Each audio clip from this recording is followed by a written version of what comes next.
विष्णु पुराण में लिखा है जब कलयुग आएगा, कयामत का दौर आएगा, तो औरत खूबसूरती को बेचेगी, कपड़ा नहीं रखेगी, खूबसूरती को बेचेगी, गरीब शौहर को छोड़ देगी, दौलत से निकाह करेगी, 5-7 साल की लड़की मां बन जाएगी, 8-10 साल का लड़का बाप बन जाएगा। लक्ष्मण जी देवर हैं, सीता जी भाभी हैं। देवर से पूछा जा रहा है कि भाभी का चेहरा देखे हो, कैसी हैं, काली हैं या गोरी हैं? तो देवर ने कहा वो तो घूंघट डाल करके रहती थी, घूंघट डाल करके रहती थी। रास्ता चलते हुए मैंने साथ रहते हुए पैर तो देखा है, चेहरा नहीं देखा। लेकिन दौर इतना बुरा हो चुका, अभी जो दौर है इतना बुरा हो चुका है, इतना बुरा हो चुका है कि औरत घूंघट से ही बाहर नहीं है, आपे से बाहर है। आपको सुनकर के हैरत होगी, कलेजा मुंह को आ जाएगा। मुसलमानों की 3 लाख लड़की गैर मुस्लिम को लेकर के भाग गई, आबरू अलग गई, ईमान अलग गया। इसका जिम्मेदार फैशन है। अगर वो दीन और धर्म पर कायम रहती, उसका ईमान भी बचता, उसकी आबरू भी बचती। इंशाअल्लाह अपने समाज की औरतों की आबरू को बचाएंगे, हाथ उठाइए। इंशाअल्लाह बिल्कुल सही जा रहा है। ईमान की हिफाजत करेंगे, हाथ उठाइए इंशाअल्लाह। कहाँ गई वो सीता मैया और कहाँ है अब मरियम, भारतवर्ष में जिनके चरित्र पे गर्व किया करते हैं हम, जो अपनी इतिहास भुला दे, आगे लगे उस फैशन में, आगे लगे उस फैशन में। हिंदुस्तान का चेहरा देखो सच्चाई के दर्पण में, हिंदुस्तान का चेहरा देखो सच्चाई के दर्पण में। अमन की देवी तड़प रही है गांधी जी के आंगन में, गांधी जी के आंगन में। बहुत ध्यान से उसको सुनिएगा। आपका लड़का 12 साल का है, उसको मां के साथ आप नहीं सुला सकते, उसका बिस्तर अलग कर दीजिए। आपकी लड़की 9 साल की है, उसको बाप अपने बिस्तर में एक साथ नहीं सुला सकता, उसका बिस्तर अलग। यहां पर देखिए कि एक ही माँ बाप हैं, एक ही माँ बाप की औलाद है। लड़की की उम्र 9 साल हो गई, बाप के साथ नहीं सो सकती। लड़का की उम्र 12 साल हो गई, लड़का मां के साथ नहीं सो सकता। बहुत जबरदस्त फितना होता है। इसी तरह से अगर 9 साल की लड़की 12 साल का लड़का एक मकतब में पढ़े, फितना होगा, लड़की आवारा होगी। हाथ जोड़ करके आप लोगों से कहता हूं, 9 साल की लड़की को मकतब में मत भेजिए, 12 साल के लड़के को, 9 साल की लड़की को एक साथ मकतब में मत पढ़ाइए। दोनों के लिए अलग इंतजाम कीजिए, लड़का का मकतब अलग, लड़की का मदरसा अलग।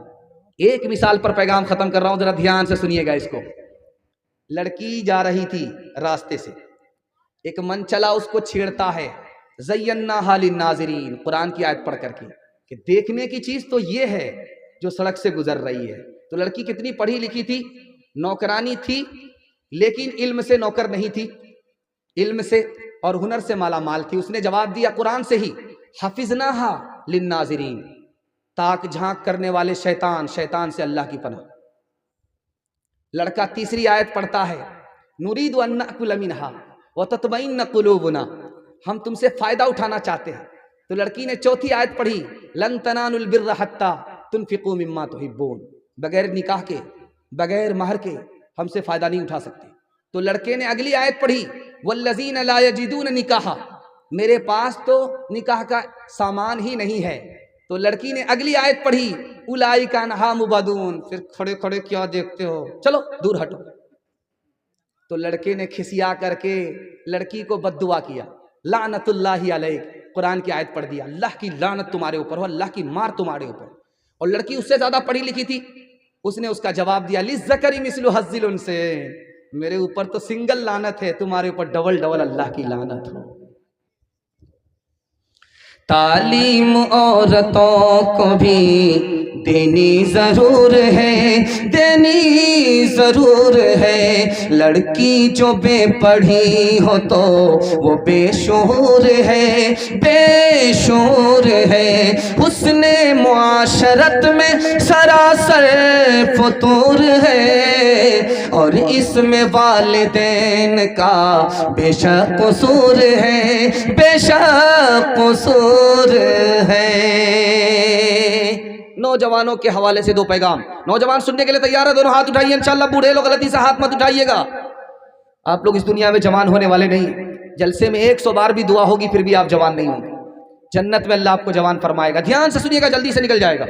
हजरत हुसैन बैठे हुए, एक देहाती आया, उसने कहा कि मैं आपसे कुछ लेने के लिए आया हूं, कि मेरे सवाल का जवाब दो तो पूरी थैली मिलेगी, अगर पूरा जवाब नहीं दिया तो थोड़ी थैली मिलेगी, जवाब दो मेरे सवाल का। साइल आया है भीख मांगने के लिए। हजरत हुसैन भीख देने वाले सवाल कर रहे हैं कि बताओ सबसे अफजल अमल कौन सा है, नजात कैसे मिलेगी, आदमी खूबसूरत कैसे होता है। उसने फटाफट जवाब दिया कि सबसे अफजल अमल अल्लाह पर ईमान। नजात कैसे मिलेगी? अल्लाह पर भरोसा कर लो। आदमी को खूबसूरत कौन सी चीज बनाती है? या तो माल बनाता है या तो इल्म आदमी को खूबसूरत बनाता है।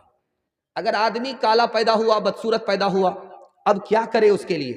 एक बच्चा बदसूरत पैदा हुआ था, आप देखेंगे माँ की मोहब्बत को कि जिसका बेटा काला होता है उसको 72 मरतबा साबुन लगाती है कि किसी तरह गोरा हो जाए। लेकिन साबुन तो काला हो जाता है लेकिन वो कालिया गोरा नहीं होता है। लेकिन उस काले को वो चांद समझती है, उसकी मोहब्बत है।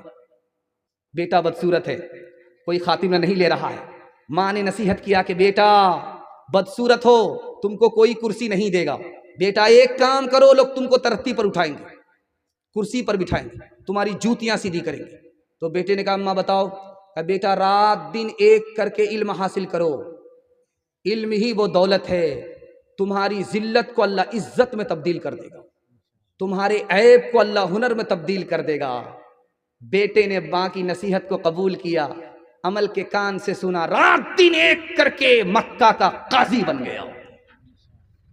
एक बात याद रखिए, आपका छोटा छोटा बच्चा है, आप उसको अच्छा कपड़ा पहना देते हैं, भूल जाएगा, आपका एहसान नहीं मानेगा। आप उसको अच्छा खाना खिलाते हैं, एहसान मानेगा, भूल जाएगा। आप उसके लिए अच्छा मकान बनाते हैं, वो भूल जाएगा।